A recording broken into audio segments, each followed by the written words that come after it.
नमस्कार दोस्तों, मैं प्रशांत कौशिक संवाद इंडिया के मंच पर आप सभी का हार्दिक स्वागत करता हूं, हार्दिक अभिनंदन करता हूं, हार्दिक अभिवादन करता हूं। जैसे कि आप सभी जानते हैं कि संवाद इंडिया के मंच पर विभिन्न राजनीतिक विषयों पर चर्चा हम आपके सामने लेकर प्रस्तुत होते रहते हैं और आज भी उसी कड़ी में एक महत्वपूर्ण राजनीतिक चर्चा हम आपके सम्मुख लेकर प्रस्तुत हुए हैं। इस चर्चा के आरंभ से पहले हमारा आप सभी से आग्रह है कि अगर आपने संवाद इंडिया चैनल अभी तक सब्सक्राइब नहीं किया है तो कृपया उसे सब्सक्राइब कर दें, साथ ही बेल आइकन जरूर दबाएं जिससे संवाद इंडिया की अपडेट आपको समय से मिलती रहे। आज की संवाद इंडिया के मंच पर चर्चा राजस्थान कांग्रेस के संदर्भ में है। जिस तरह से पिछले दिनों आप सभी ने देखा कि राजस्थान में किस तरह से राजनीतिक संकट एक खड़ा हुआ और कांग्रेस नेतृत्व के लिए एक बड़ी अजीबोगरीब स्थिति वहां पैदा हो गई, क्योंकि जिस तरह से कांग्रेस नेतृत्व के द्वारा केंद्रीय पर्यवेक्षक राजस्थान में भेजे गए थे विधायकों की राय जानने के लिए, और ऐसे में विधायकों के गुट द्वारा अलग बैठक कर केंद्रीय पर्यवेक्षक से मिलने से इनकार करना यह दर्शाता है कि राजस्थान कांग्रेस में सब कुछ सामान्य नहीं था। ऐसे में यह बड़ा सवाल है कि आखिरकार केंद्रीय नेतृत्व के जो भेजे गए केंद्रीय पर्यवेक्षक थे उनके खिलाफ जो कांग्रेस के विधायकों ने नाराजगी दिखाई, उस बैठक का बहिष्कार किया, वह क्या संकेत देता है।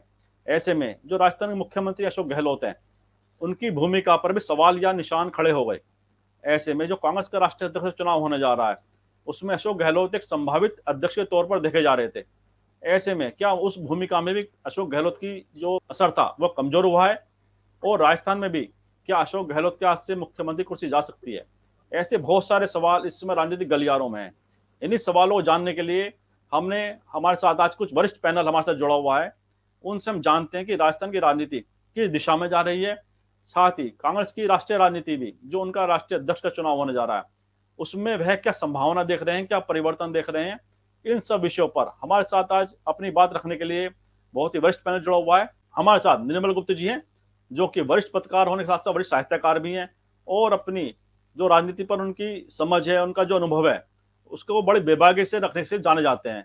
मैं निर्मल गुप्ता जी का समाज इंडिया के मंच पर स्वागत करता हूँ। साथ ही हमारे साथ पुष्पेंद्र शर्मा जी हैं जो हिंदुस्तान के स्थानीय संपादक रहे हैं और राजनीति पर जो उनका अनुभव है और उनकी जो विश्लेषण है उसके हर कोई कायल है। उनका भी मैं समाज इंडिया के मंच पर हार्दिक स्वागत करता हूँ, हार्दिक अभिनंदन करता हूँ।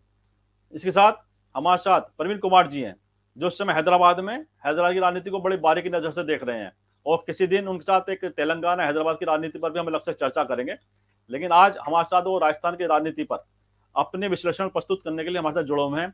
उनका भी मैं संवाद इंडिया के मंच पर हार्दिक स्वागत करता हूँ, हार्दिक अभिनंदन करता हूँ। तो चर्चा की शुरुआत मैं निर्मल गुप्ता जी के पास जाता हूँ कि जैसे कि राजस्थान के घटनाक्रम ने दिखाया है कि कांग्रेस के विधायकों में एक गुट ऐसा है जो लगातार अशोक गहलोत का समर्थन कर रहा है और एक गुट ऐसा है जो सचिन पायलट के समर्थन में दिखाई देता है। इसके बावजूद केंद्रीय नेतृत्व के द्वारा जो केंद्रीय पर्यवेक्षक अजय माकन और मल्लिकार्जुन खड़गे भेजे गए थे राजस्थान में विधायकों की राय जानने के लिए, वहां पर एक सामान्यता यह माना जा रहा था कि जो विधायक दल की बैठक हुई उसमें कुछ विधायक नाराजगी जरूर प्रकट कर सकते हैं अगर नेतृत्व परिवर्तन की राजस्थान में बात होती है, लेकिन यह कदापि नहीं माना गया था कि एक विधायक गुट अलग जाकर एक बैठक करेगा और विधायक दल की जो प्रस्तावित बैठक है उसका बहिष्कार करेगा।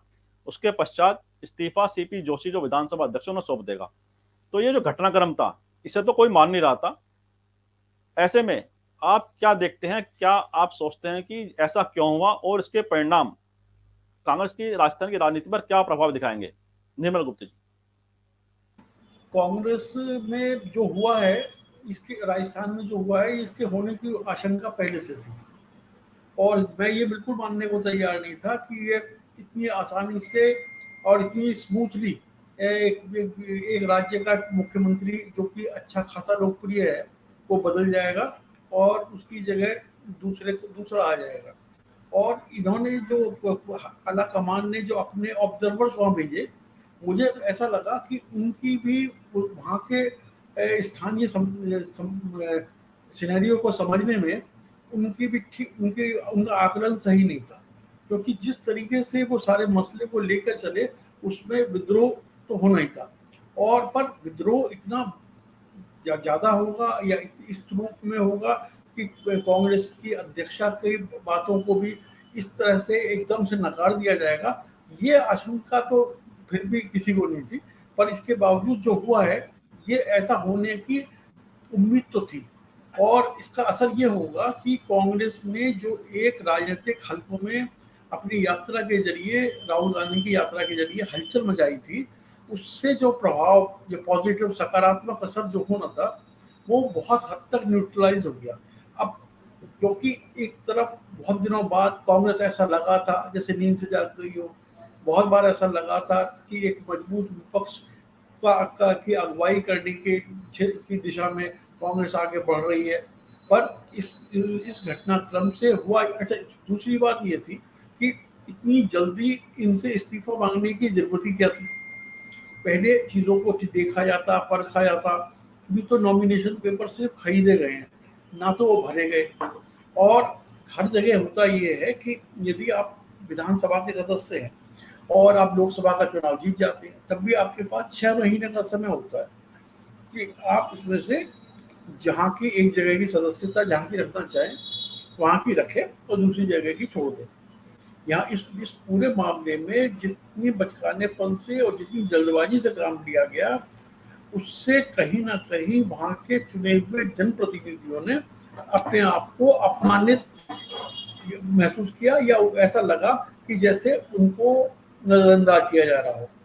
तो राजनीति में जो चुन जाते हैं उन लोगों का भी एक अहंकार तो होता ही है, और सत्ता का अहंकार तो अलग से एक अलग चीज है।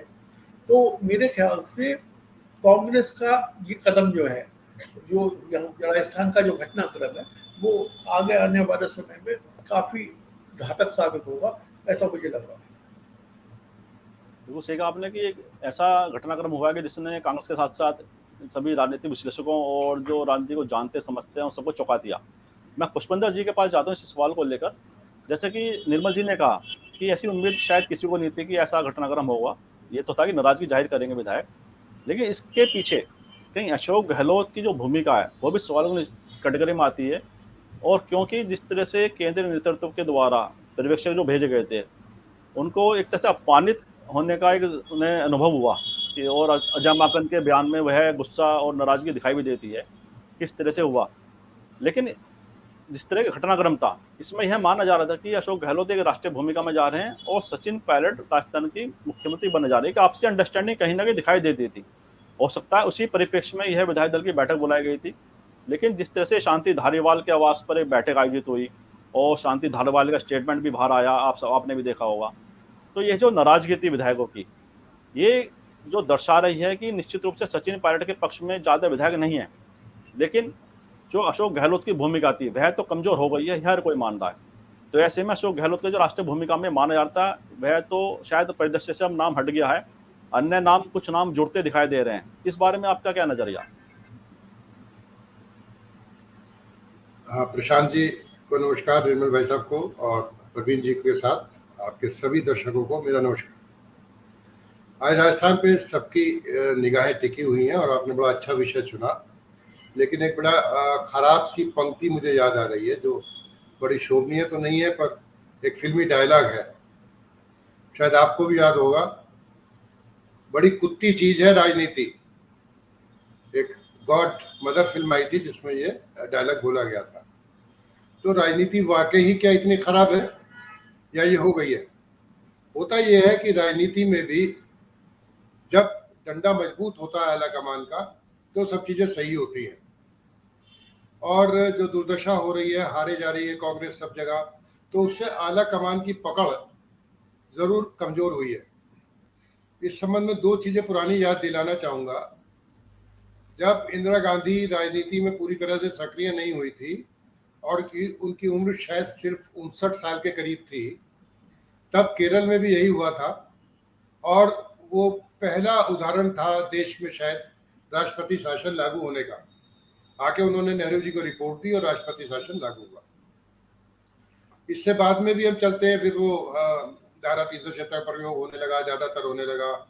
उसके बाद आपको याद होगा मध्य प्रदेश, वहां पे अर्जुन सिंह चिरट लैटरी कांड में फंसे थे और उस समय पे राजीव गांधी ने जो एक्शन लिया था और साफ कह दिया था कि तुम्हें बर्खास्त कर देंगे। तो इस तरह का रवैया क्या अपनाने की ताकत इस समय के कांग्रेस आलाकमान में है? सवाल ये है कि ये ताकत कब पैदा होती है? जब आप नैतिक रूप से और सांगठनिक रूप से मजबूत होते हैं। जब आप क्षेत्रीय क्षत्रपों को पैदा करते हैं तो ऐसी परिस्थिति का सामना आपको कभी भी करना पड़ सकता है। और जो अशोक गहलोत ने किया वो किसी भी पार्टी के एक वफादार सिपाही का आचरण नहीं हो सकता, भले ही वो लोकप्रिय हो। तो कांग्रेस अध्यक्ष बनने की बात हो रही थी, तो आपने क्यों मना नहीं कर दिया सोनिया जी से कि मैं फॉर्म नहीं भरूंगा? आप तभी मना करते, यही तो आपकी नैतिक जिम्मेदारी होती। लेकिन आप दोनों हाथों में लड्डू रखना चाहते थे कि अध्यक्ष भी बन जाऊं और उसके बाद मुख्यमंत्री बना रहूं। और ये शर्तें तो बहुत ही अजीब है कि मुख्यमंत्री के लिए वो अपनी विरासत वही तय करेंगे। अरे तुम्हारा बेटा तो संसद का चुनाव तक नहीं जीत सका यार, है लोकसभा का चुनाव तक नहीं जीत सका। और बिना कांग्रेस के टिकट के ये जो विधायक 92 अलग हुए हैं, इनमें से कितने जीत जाएंगे? वो सिंगला का बयान आया भी है, जो पहले इसके बड़े साथ थे, लेकिन अभी उन पे FIR हो गई विधायक पे, तो वो भी गहलोत के खिलाफ हो गए। तो राजनीति बड़ी अवसरवादिता की चीज है। सचिन पायलट ने मेहनत करके जिताया था, इसमें कोई शक नहीं, लेकिन सचिन पायलट ने सारे विधायकों से संपर्क क्यों नहीं रखा? क्या वो अपने को इन सब से ऊंचा मानते थे? क्या वो ये थे और ये ऊपर थे, सुपर क्लास थे? तो जब तक सबका समन्वय नहीं होगा, भाई समन्वय को कराएगा कौन? भाई कराएगा तो आला कमान को बिठा के इन बातों को शांति से सुलझाना चाहिए था ना। आरोप लगा के साहब ऑपरेशन लोटस होने वाला है, सचिन पायलट जाके मानेसर के होटल में रुक गए हैं अपने विधायकों के साथ। उसमें बताया गया कि भाई गहलोत साहब का जादू चला और उन्होंने वो ऑपरेशन लोटस फेल कर दिया। लेकिन जब इतना सब कुछ हो गया था तो उसके बाद तो आला कमान को भी सजग रहना चाहिए था ना, और समय रहते इस बीमारी का इलाज करना चाहिए था। वो उन्होंने नहीं किया, उसका नतीजा ये सामने आ रहा है। और जैसा भी निर्मल भाई साहब ने कहा कि एक तो कांग्रेस की जो भारत जोड़ो यात्रा से जो संदेश जा रहा था, और बहुत एक अच्छा संदेश, पॉजिटिव संदेश कांग्रेस के लिए जा रहा था, वो उस पर सवाल समझिए निशान खड़ा हो गया। और निर्मल जी और हमारी चर्चा हो रही थी, तो इन्होंने और एक बहुत ही अच्छी बात कही थी, जिसे वो चैनल पे ऑन द रिकॉर्ड कहने में शायद संकोच कर रहे थे। कहने लगे ऑब्जर्वर अजय माकन को भेज दिया जो अपना चुनाव तक नहीं जीत सकता, ऐसे लोगों को तो ऑब्जर्वर बना दिया। अरे तब से तुम्हें राजस्थान को ठीक करने की जिम्मेदारी दी की थी, तब आपने क्या किया? और आनंद फानंद बिना लोगों को विश्वास में लिया आपने बैठक बुला ली। तो ये जल्दबाजी का परिणाम है, और कांग्रेस आलाकमान को इस पर बड़ी गंभीरता से विचार करना होगा, अन्यथा भारी नुकसान राजस्थान में उन्हें हो जाएगा। बिल्कुल सही कहा आपने कि कांग्रेस को नुकसान होने की संभावना राजस्थान में बढ़ गई है, जिस तरह से विधायकों में एक गुटबाजी दिखने को मिली है, और अशोक गहलोत की जो विश्वसनीयता है उस पर संकट लगा है। मैं प्रवीण जी के पास जाता हूँ, और प्रवीण जी, जैसे कि पुष्पेंद्र जी ने कहा कि अशोक गहलोत की भूमिका पर भी सवालिया निशान तो उठे हैं, क्योंकि जब उन्होंने अध्यक्ष पद के लिए हामी भर दी, या तो नामांकन के लिए वो पहले ही मना कर देते, मैं अध्यक्ष पद की तरफ जाने के लिए बिल्कुल जरा सा इच्छुक नहीं हूँ, केवल मुख्यमंत्री रहना चाहता हूँ। तो ऐसे में दोनों हाथों में लड्डू वाला जो खेल है कि हमें कांग्रेस के लिए भी नुकसानदायक साबित हो रहा है। लेकिन जिस तरह से जो शांति धारीवाल के घर पर जो विधायक गए थे, उसमें से कुछ विधायकों के बयान सामने आए हैं, सोशल मीडिया पर इस समय खूब वो बयान चल रहे हैं। उसमें दिव्या मान है, गंगा देवी हैं, बहुत सारे अन्य विधायक जो उस बैठक में मौजूद थे, उनके जो वीडियो बाहर आए हैं, जो बयान बाहर आए हैं, वह स्पष्ट कह रहे हैं कि जो मीटिंग में हम गए थे वो हमसे चाहे जिस तरह से हम चले गए, लेकिन जो कांग्रेस आलाकमान कहेगा, जो कांग्रेस हाईकमान कहेगा, हम उस निर्णय के साथ जाएंगे। तो यह जो स्पष्ट रूप से सामने वीडियो आ रहे हैं, बयान आ रहे हैं विधायकों के, वह उस अशोक गहलोत के गुट को भी कमजोर करते दिखाई देते हैं वर्तमान में, और कांग्रेस हाईकमान के जो नाराजगी दिखाई देती इस घटनाक्रम के पश्चात, उसको भी अपने लिए कहीं ना कहीं सामंजस्य बनाने की दिशा में जाते दिखाई देते हैं विधायक। तो ऐसे में विधायकों का जो आधे से ज्यादा विधायक बताए जा रहे हैं इस समय कांग्रेस नेतृत्व के साथ कहीं ना कहीं संवाद स्थापित करने का अपना प्रयास कर रहे हैं, प्रयत्न कर रहे हैं। और जो नुकसान कांग्रेस पार्टी को इस घटनाक्रम से हुआ है, क्या उसकी भरपाई कर पाएंगे प्रवीण जी? नहीं, ये जो दुस्साहस विधायकों ने किया है और वो गहलोत की सह पर किया गया है। गहलोत को अंदाजा नहीं था कि कांग्रेस हाईकमान जो है इतना बड़ा स्टेप ले लेगी कि भाई सो कॉल नोटिस भेजेगी। देखिए, हाँ, हाईकमान का क्या था? हाईकमान सिर्फ इतना वो जो पर्यवेक्षक आए थे वो सिर्फ इतना करने के लिए आए थे कि भाई आप लोग एक प्रस्ताव पास करके दे दीजिए कि भाई हाईकमान जो कुछ करेगा राजस्थान के लिए वो आपको मान्य होगा। सिर्फ इतने के लिए आए थे हाईकमान, और कुछ नहीं करना था। लेकिन इनको लग गया था, गहलोत को लग गया था कि ये सचिन पायलट को शपथ ग्रहण कराने आए हैं। ये कहीं न कहीं उनको समझने में, गहलोत समझने में फेल है या जो भी रहा हो, तो ये इस वजह से जो है गहलोत पूरा का पूरा अपना चक्रव्यूह रच दिए उन्होंने। और चक्रव्यूह रचने के बाद जो है उनके विधायक जो है वो फुल फॉर्म में अपने आ गए कि भाई हम ही गहलोत हैं और हम ही हाईकमान हैं। उसी हिसाब से उन्होंने एक्शन किया। अब देखिए कि सचिन पायलट सचिन पायलट को मुख्यमंत्री बनना है, ठीक है, लेकिन अभी तो नहीं बनना था। पहले तो ये प्रस्ताव पास होकर जाता हाईकमान के पास, हाईकमान उसके बाद निर्णय लेता। ये सच बात है, सचिन पायलट को बनाया जाता क्योंकि उनका ड्यू है। पिछली बार जो चुनाव लड़ा गया था तो चुनाव में सचिन पायलट के नेतृत्व में चुनाव लड़ा गया था, वो अध्यक्ष थे और एक सफलता मिली आपको। सफलता मिलने के बाद उनका मुख्यमंत्री का दावेदार तो वही थे, लेकिन जो नहीं बनी बात अंदर खाने, और सोनिया गांधी के प्रिय थे अशोक गहलोत, तो उनको बना दिया गया। उसके बाद में देखें कितना ड्रामा हुआ भी था। तो खैर वो ड्रामे के बाद सचिन पायलट इंतजार कर रहे हैं, आलाकमान उनको कह रखा है कि हम आपको बनाएंगे। और ये सही वक्त था एक कि भाई इतने दिन अशोक गहलोत रहे और उसके बाद उनको सचिन पायलट को जिम्मेदारी दी जाती, ताकि जो है वो अपना राजस्थान में काम भी कर रहे हैं, बहुत बढ़िया काम कर रहे हैं, लोकप्रियता भी है उनकी अच्छी, तो वो अगला चुनाव उनके नेतृत्व में लड़ा जाता फिर से। तो ये काम जो है सारा पूरा का पूरा बिगड़ गया। अब वो मुझे लगता है कि आने वाले समय में शायद उनको मुख्यमंत्री पद से हटा दिया जाए, अगर बहुत हार्ड एक्शन हुआ आलाकमान का तो, क्योंकि ये मुझे लगता नहीं अब उस तरह से होगा। अध्यक्ष पद का चुनाव खैर वो नहीं लड़ रहे हैं और नहीं उनको टिकट मिलेगा भी नहीं अब, तो वो शायद अब वहीं रहेंगे। और सचिन पायलट हो सकता है उनको फिर से एक बार समझाया जाए कि भाई इतना दिन इंतजार किए तो थोड़ा दिन और इंतजार कर लो। उतनों के बाद उनको जो है अशोक गहलोत को साइड लाइन कर दिया। मतलब अशोक गहलोत ने जो ये काम करके अपनी पर्सनैलिटी उसी रूप में साबित कर दी जैसे गुलाम नबी आजाद ने किया। G23 के मेंबर के तौर पर उन्होंने कर लिया। मतलब एक था कि छिपा हुआ एजेंडा, उनके पास छिपा हुआ एजेंडा था। भाई इतने लोग, अब पिछली बार भी कई उसमें डिबेट में हम लोग बैठे थे तो वह अशोक गहलोत को उसी रूप में देख रहे थे कि भाई सबसे ज्यादा गांधी फैमिली के सबसे ज्यादा चहेते, सबसे ज्यादा, और वो चहेते ने ऐसा काम कर दिया कि भाई अब जवाब देते नहीं बन रहा है आलाकमान को। तो देखिए नुकसान तो हुआ है, जबरदस्त नुकसान हुआ है। अब ये कहना मुश्किल है कि जैसे जिस तरह सचिन पायलट कहते आ रहे थे कि भाई हम लोग मिलकर चुनाव लड़ेंगे राजस्थान में और ये परंपरा तोड़ेंगे कि 5 साल उसका 5 साल इसका, ये परंपरा तोड़ देंगे, फिर से कांग्रेस रिपीट करेगी। तो अब मुझे लगता है कि वो कहीं न कहीं वो उस पर दाग लगा है। 5 साल रिपीट वाला जो है कांग्रेस रिपीट करने की स्थिति में अब शायद नहीं होगी। सही कह रहे हो कि रिपीट करने की शायद स्थिति में ना हो कांग्रेस, क्योंकि जिस तरह से कलह सामने आई है। और मैं निर्मल जी के पास जाता हूं, उनसे ये मेरा प्रश्न रहेगा कि जिस तरह अशोक गहलोत की भूमिका को लेकर हम चर्चा पहले भी करते रहे कि वे कांग्रेस नेतृत्व के भरोसेमंद दिखाई देते हैं, कांग्रेस पार्टी के प्रति लॉयल दिखाई देते हैं, उस विचारधारा को आगे बढ़ाते हुए पोषित करते दिखाई दे रहे हैं जो गांधी विचारधारा है।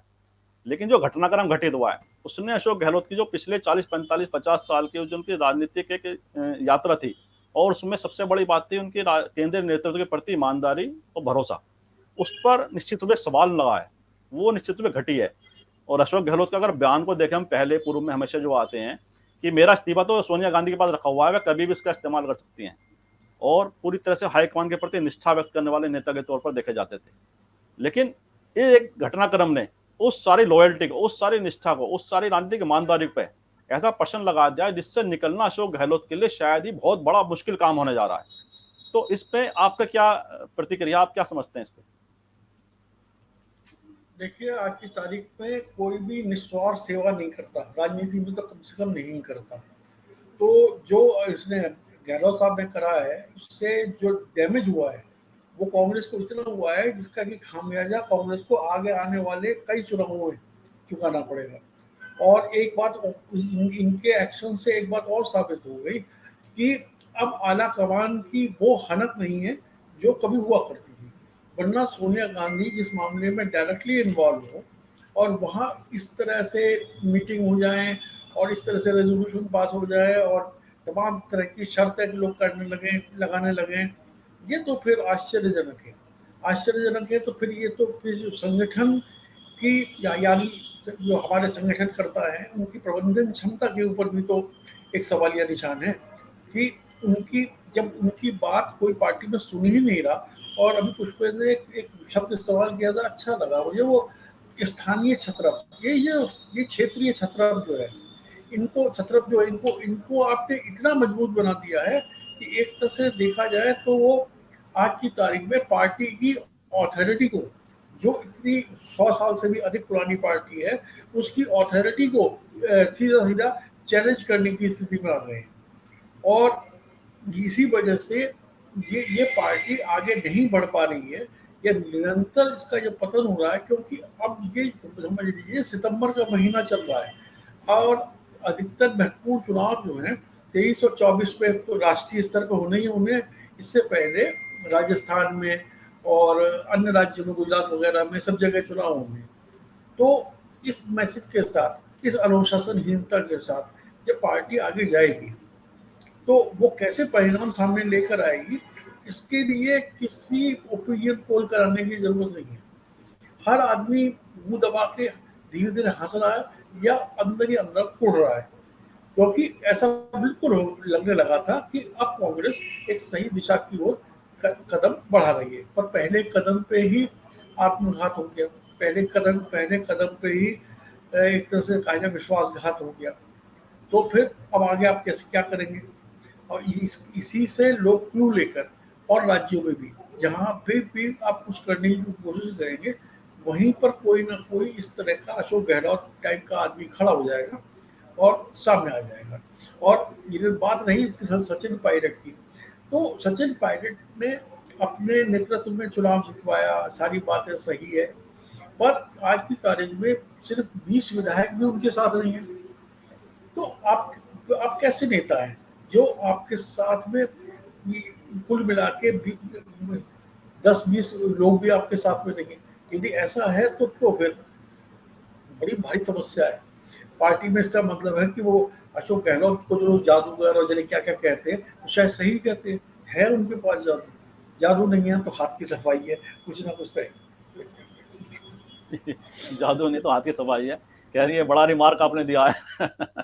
तो इसी को आगे बढ़ाते हैं। तो पुष्पिंदर जी के पास जाने से पहले एक दो वीडियो दिखाता हूं जो विधायकों के जो बयान सामने आए हैं, उसके बाद मैं पुष्पिंदर जी की प्रतिक्रिया उस वीडियो के आधार पर लूंगा आगे। चुनावी समय में ये जो घटनाक्रम चल रहा है, ये कांग्रेस पार्टी के लिए बड़ा दुर्भाग्यपूर्ण है। और सबको अपनी भावनाएं रखने का अधिकार तो है, पर अपनी भावनाएं रखने के बाद सभी लोगों को पार्टी के हाईकमान का निर्णय स्वीकार करना चाहिए और हमको पार्टी हाईकमान को सब चीजें छोड़ देनी चाहिए। पार्टी हाईकमान जो तय करेगा वो हमें मंजूर है और सबको उस पर पार्टी हाईकमान के साथ, उनके निर्णय के साथ रहना चाहिए। तो क्या होता है, वही होता है जो मंजूर सोनिया गांधी होता है। ये राजस्थानी दो नेताओं की वीडियो मैंने आपको दिखाई, और एक तो शांति धारीवाल थे इसमें, जिन्होंने कहा जो मंजूर है सोनिया गांधी होता है। शांति धारीवाल उस गुट की मीटिंग बुलाने में मतलब मुख्य सूत्र है और मुख्य भूमिका इन्होंने शांति धारीवाल ने निभाई थी, क्योंकि इनके निवास पे ही विधायकों की मीटिंग हुई थी, जिसके आधार पर इन्होंने सीधा सीधा केंद्रीय नेतृत्व के निर्णयों को जो भेजे गए थे पर्यवेक्षक, उसे चुनौती दी थी। सोनिया गांधी की भूमिका को स्पष्ट कर रहे हैं अपने बयान से। साथ ही एक और अन्य विधायक थे जो उस बैठक में मौजूद थे, और अब वो, क्योंकि जिस तरह कांग्रेस हाईकमान का जो एक नाराजगी सामने आई है, प्रकट हुई है, उससे कुछ विधायकों ने सीधा सीधा बयान में हाईकमान के प्रति निष्ठा जाहिर की है और कहा कि केंद्रीय नेतृत्व जो कहेगा वो मानेंगे। उसमें से एक विधायक की वीडियो आपने देखी, अभी एक बयान देखा। तो आप जो घटनाक्रम जो घट रहा है, ये नया घटनाएं दिन प्रतिदिन 2-3 दिन के अंदर बड़ी तेजी से घटित हुई हैं, इस आधार पर आपका क्या मतलब विश्लेषण है? आप किस दिशा में जाता ये घटनाक्रम देख रहे हैं? देखिए प्रशांत जी, क्या होगा कहना तो बहुत मुश्किल है, क्योंकि सारी लोग इस सवाल को मत रहे हैं। पर जिस तरह से आला कमान ने सख्ती दिखाई और गहलोत साहब ने सुबह माफ़ी मांग ली, उससे चीज़ें थोड़ी सी परिवर्तित हुई है। पर जैसा भी चर्चा हो रही थी और भाई साहब हम भी चर्चा कर रहे थे कि अब माफ़ी मांग ले, वापस भी आ जाए तो क्या होता है? जो नुकसान होना था वो तो कर दिया, डैमेज तो हो चुका। अब होगा क्या कि कुछ विधायक टूटेंगे जिन्हें डर लगेगा कि अगर कांग्रेस का टिकट नहीं मिला तो कैसे चुनाव जीतेंगे। तो धीरे धीरे धीरे धीरे चीज़ें परिवर्तित होंगी। और अगर आला कमान सख्त रहता है, कहीं कोई समझौता नहीं करते और संयम, जो कह रहे हैं ना भाई, संयम करते हैं और वो करें ना, सीधे सीधे हंटर चलाए अगर आला कमान और इनके इस्तीफे मंजूर कर ले और इस चुनौती को स्वीकार करें कि दोबारा चुनाव के लिए जाते हैं, चाहे मध्यावधि चुनाव हो जाए। अरे यार, बीजेपी तुम्हें तोड़ के वैसे सरकार बनाएगी, इससे अच्छा दोबारा देख लो जाके मैदान में। तो उसमें ज़्यादा सिंपैथी कांग्रेस के प्रति रहेगी और आला कमान को इस समय किसी भी चीज़ से समझौता नहीं करना चाहिए। और एक आध की कुर्बानी अगर देनी पड़ती है तो दे दे, वो गहलोत हो या कोई और हो। अगर आला कमान का निर्देश नहीं माना गया और बातें नहीं करी गई तो तो आपका तो सारी हनक है, जो सारा सब खत्म हो जाएगा, पूरे देश में खत्म होगा। कल को छत्तीसगढ़ में आवाज उठेगी, वहां पे केपी सिंह देव जो अभी चुप हो गए थे भूपेश बघेल के सामने, वो दोबारा सिर उठाएंगे। कर्नाटक में चुनाव होने, वहाँ सिद्धारमैया और वो एस शिव कुमार वो लड़ेंगे, तब आप क्या करेंगे? उनके बीच चल रहा आपस में। आपको जो एक एग्जाम्पल सेट करनी पड़ेगी, वो जो सिर्फ राजस्थान के लिए नहीं बल्कि सब जगह के लिए संदेश जाए। और आपको याद होगा, ये वही अशोक गहलोत है, जब राहुल गांधी ने अध्यक्ष पद से इस्तीफा दिया तो आपको याद है उसने क्या कहा था? उन्होंने कहा था कि कमलनाथ, पी चिदम्बरम और अशोक गहलोत अपने बेटों के लिए टिकट मांग रहे थे और ना देने पे इस्तीफों की धमकी दे रहे थे, और जब ये लोग इस तरह से करेंगे तो मैं क्यों अध्यक्ष रहूं और कैसे वो करूं? तो उन्होंने कहा कि बजाय जिताने के पार्टी को, वो लोग तो इस कामों में लगे हुए थे। अब दुर्भाग्य देखिए, कमलनाथ को ही जो है यहाँ की गुत्थी सुलझाने के लिए भेजा जा रहा है राजस्थान की। तो भले ही सोनिया गांधी और राहुल में कई चीज़ों में मतैक्य हो, पर कहीं ना कहीं कोई डिफरेंसेस हैं जिससे कि आला कमान की हनक कम पड़ती है। भाई आप ही कोई दफ्तर चला रहे हैं, मान लिया आप और मैं एक ही पोजीशन पे हैं, और सबऑर्डिनेट्स को मैसेज जाने लगे कि प्रसाद जी पुष्पेंद्र नहीं बन रही है ना किसी एक टॉपिक पे, तो जो सबऑर्डिनेट है स्टाफ वो इसका लाभ उठाएगा। सेम मैनर राजनीति में है भाई, अगर वो बॉस दो हो जाएंगे, वहाँ पे एक को राहुल का समर्थन है, एक को सोनिया का समर्थन है, तो चीज़ें खराब होंगी। और आपको याद होगा चुनाव के बाद तय हुआ था कोई गहलोत बने या सचिन पायलट बने, तो ये बातें, आप तो खैर कांग्रेस के नज़दीक भी रहे बहुत, तो ये बातें खूब चर्चा में आई थी कि सोनिया जी की पसंद गहलोत है और राहुल और प्रियंका शायद सचिन पायलट की तरफ झुकाव रखते थे, लेकिन वो स्वीकार नहीं हुआ। अगर वो उस समय स्वीकार हो गया होता तो वहाँ पे नेतृत्व की एक नई पीढ़ी तैयार हो गई होती राजस्थान में, है ना। सही समय पर सही फैसला लेना चाहिए। तो अगर आप भी सख्त रहेंगे तो बचा पाएंगे, और फिर से कंप्रोमाइजिंग में चले गए, समझौते में गए, तो दिक्कत होगी। बाकी एग्जैक्टली क्या होगा ये तो कोई नहीं बता सकता। बिल्कुल बिल्कुल, क्या होगा वो तो भविष्य गर्भ में है। और इसी मैं प्रवीण जी के पास जाता हूँ। जैसे कि पुष्पेंद्र जी ने काफ़ी विश्लेषण कर दिया। प्रवीण जी, मैं आपसे ये पूछता हूँ, जैसे राहुल गांधी हैं और सोनिया गांधी की अगर भूमिकाओं को देखें, सोनिया गांधी अध्यक्ष बनने से स्वास्थ्य कारणों से अब तैयार नहीं है बिल्कुल भी, वहीं राहुल गांधी भी कांग्रेस का राष्ट्रीय अध्यक्ष पद स्वीकार करने को तैयार नहीं है। जब इतने बड़े शीर्ष नेता जो पार्टी के हैं, जिसके पीछे पूरी पार्टी चलती है, जब वह पद को लेने को तैयार नहीं है, पद को त्यागते दिखाई देते हैं, ऐसे में जो सेकंड लीडरशिप है पार्टी की, वो पद छोड़ने को तैयार दिखाई नहीं देती है। और पद की वजह से ही, शक्ति ताकत की वजह से ही वो अगर नहीं मिल रही है तो पार्टी छोड़ने को तैयार बैठे हैं ऐसे नेता। तो जो पार्टी के शीर्ष नेतृत्व राहुल गांधी हो या सोनिया गांधी हो, और सेकंड लीडरशिप अशोक गहलोत हो, चाहे गुलाम नबी छोड़ गए हैं, जितिन प्रसाद छोड़ गए, ज्योतिरादित्य सिंधिया छोड़ गए, वो पार्टी में पद या और ताकत ना मिलने की वजह से, तो ऐसे में एक तरफ एक नेता ऐसा है जो पद नहीं ले रहा है, एक दूसरी तरफ एक नेताओं की पीढ़ी जमात ऐसी है जो पद लेने के लिए आपस में एक दूसरे को गिराने में लगी हुई है। यह जो द्वंद्व है आपस के नेताओं और जो नेताओं में जो एक अलग अंतर दिखाई देता है, यह क्या दर्शाता है प्रवीण जी? नहीं, ये इसकी वजह राहुल गांधी या सोनिया गांधी की बात छोड़ दीजिए, सोनिया गांधी तो उनकी उम्र हो गई, लेकिन राहुल या प्रियंका ये पद नहीं ले रहे हैं, त्याग रहे हैं, ऐसा नहीं है। स्थितियां कुछ इस तरह से प्रतिकूल हो गई हैं, और सामने वाला जो मुकाबले में है नरेंद्र मोदी और अमित शाह की जो पार्टी भाजपा है, वो इस तरह से अटैक कर रही है कि कुछ वजह से गांधी परिवार इससे अपने को अलग कर रही है अध्यक्ष पद से। उसके बाद दूसरी बात यह है कि जो ये दूसरी लाइन में जो प्रॉब्लम है, तो कांग्रेस की सबसे बड़ी दिक्कत यही रही है। आप राजीव गांधी के समय से आप उसको देख सकते हैं कि दूसरी लाइन तैयार नहीं हुई। पार्टी में जो सेकंड लाइन होता है वो तैयार ही नहीं हुई, जो अब राहुल गांधी शायद जुटे हुए हैं इसको करने में।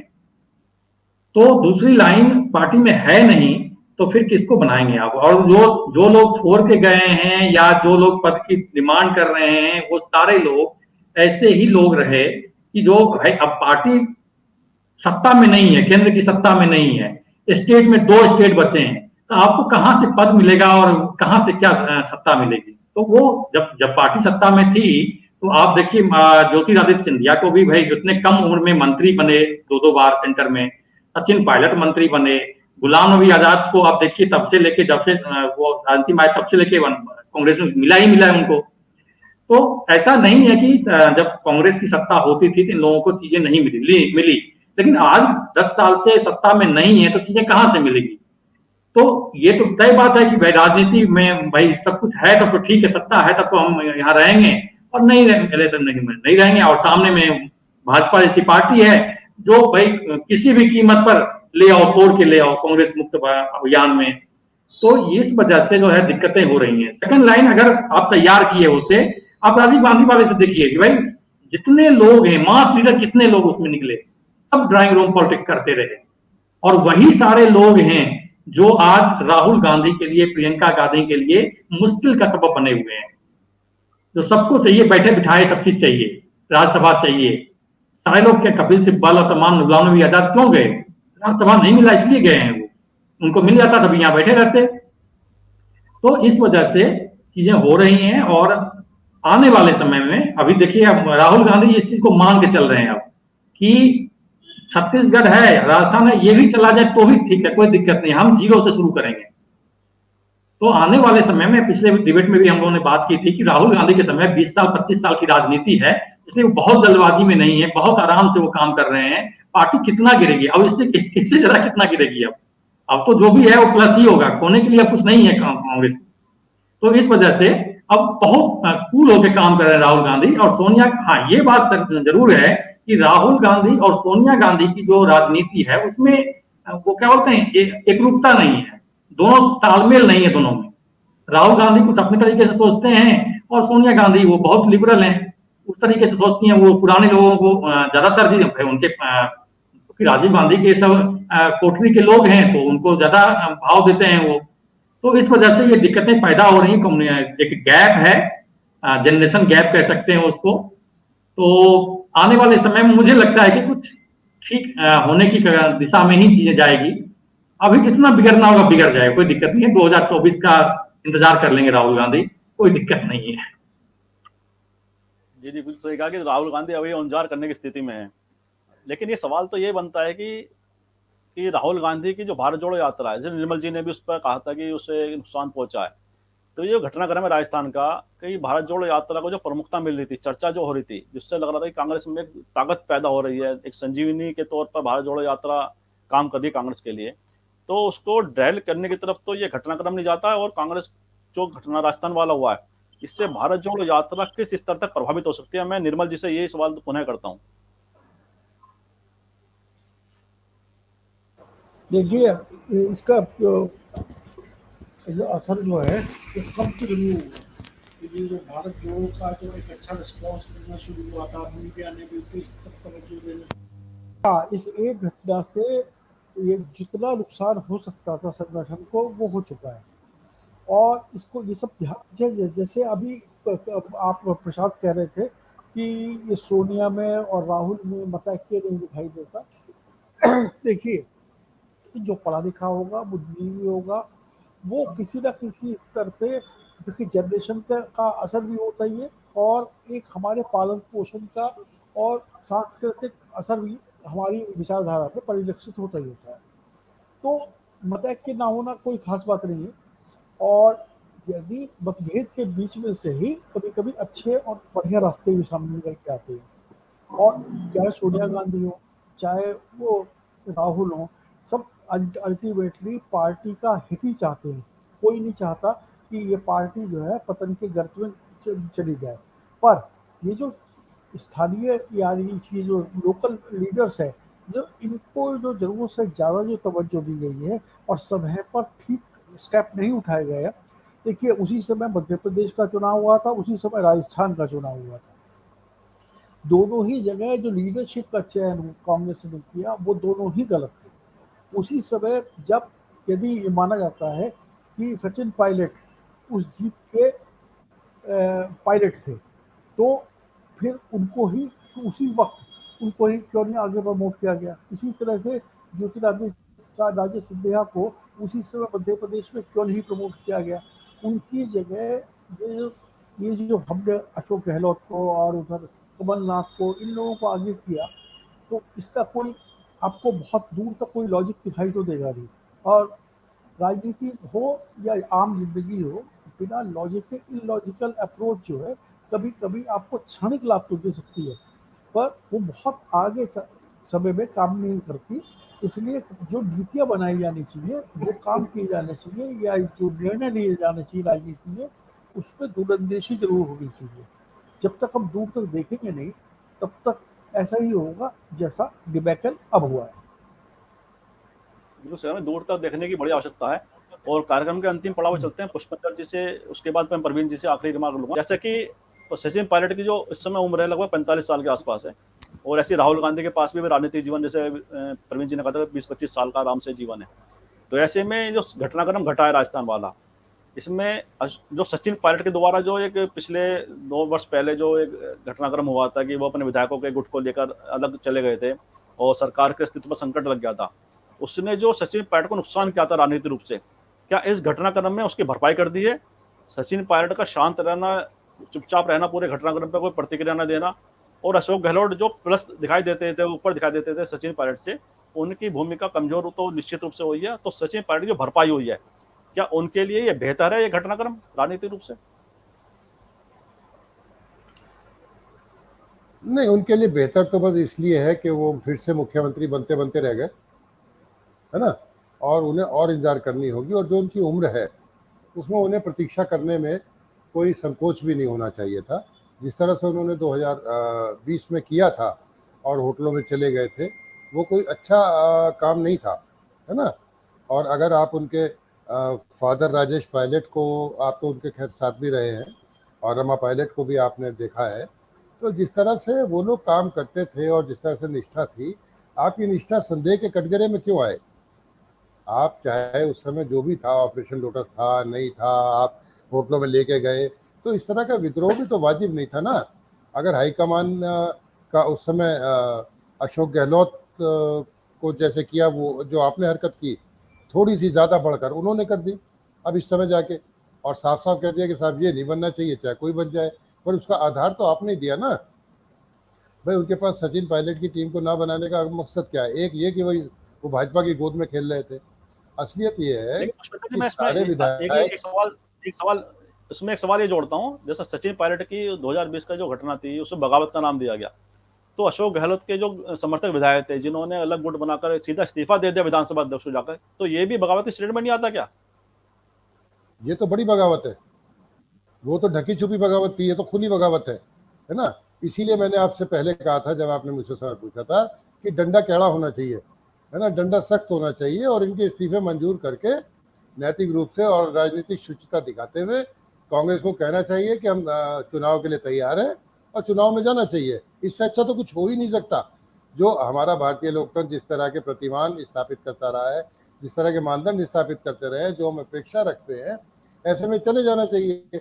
अभी ये 92 विधायकों को आज डांट पड़ी गहलोत को, तो वो माफी मांगने लग गए, धीरे धीरे विधायकों के सुर बदलने लग गए। अगर आप समझौता करेंगे तो ये नुकसानदायक ही होगा, लाभदायक नहीं होगा। मेरा तो कहना यही है कि कांग्रेस को अच्छे से अगर जीवित रहना है, हारे या जीते, हार जीत की परवाह किए बिना उन्हें खुद जो है ये कोशिश करनी चाहिए कि भंग हो जाए विधानसभा, दोबारा चुनाव हो जाए, तो बच्ची कुछ साख बच जाएगी। हारे या जीते वो अलग बात है ना। लेकिन अगर वो ढुलमुल रवैया अपनाएगी आला कमान कि भाई अब 4 विधायक आ गए, 5 विधायक आ गए, अरे विधायकों को क्या है? उन्हें तो लग रहा है गहलोत ने मंत्री बना दिया था, ये कोटा दे रखा, वो कोटा दे रखा, सही है। अभी सचिन पायलट मुख्यमंत्री बन जाए, अगर डिक्लेयर हो जाता, तो ये 92 की संख्या नहीं रहती, ये कम हो जाती। वो तो क्योंकि अभी भाई गहलोत के हाथ में सत्ता है, इसलिए साथ है, बड़ी सीधी सी बात है। और इनमें से 90% ऐसे होंगे जो बिना पार्टी के टिकट के नहीं जीत सकते। मैं 2-4% की नहीं कहता, है ना। हर एक को पार्टी का सहारा चाहिए, तो ये तो एकदम से भगे भगे आ जाएंगे अगर सत्ता बदल जाए तो। या तो भाई आप डिक्लेयर ही कर देते, भाई सचिन पायलट को बना दिया मुख्यमंत्री, फिर आप अध्यक्ष पद की बात ही ना करते। और ये इस तरह से करने से नुकसान हुआ और किसी पर अति विश्वास।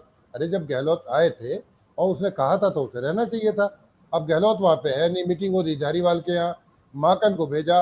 भाई अब ये क्या कहना चाहिए, माकन साहब की गलती है, कम्युनिकेशन नहीं किया, प्रॉपर एजेंडा तैयार नहीं किया, लेकिन दुर्गति तो पार्टी की हुई ना, दुर्गति तो पार्टी की हो गई। तो ऐसे में होना चाहिए सख्त एक्शन, यही मुझे लगता है। और उसी से कांग्रेस की राह अच्छी निकलेगी और जो डैमेज हुआ है वो डैमेज कंट्रोल भी हो जाएगा। अगर लल्लो चप्पो करके फिर से ये आ जाते हैं तो वो लाभ का सौदा नहीं है किसी भी तरह से।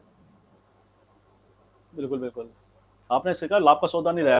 तो प्रवीण जी, जैसे पुष्पिंदर जी ने कहा कि अशोक गहलोत के जो जिस तरह से विश्वास में लेके सब कुछ करना चाहिए था, लेकिन एक जो बात निकल के आ रही है कि जो बैठक बुलाई गई थी, महेश जोशी जो व्हीप हैं, उनके द्वारा आहूत की गई थी बैठक और सारा डिनर विनर का इंतजाम था। सबको मालूम था कि ये बैठक विधायक दल की होने जा रही है और केंद्रीय पर्यवेक्षक आ रहे हैं, उसके बावजूद ये सब घटा।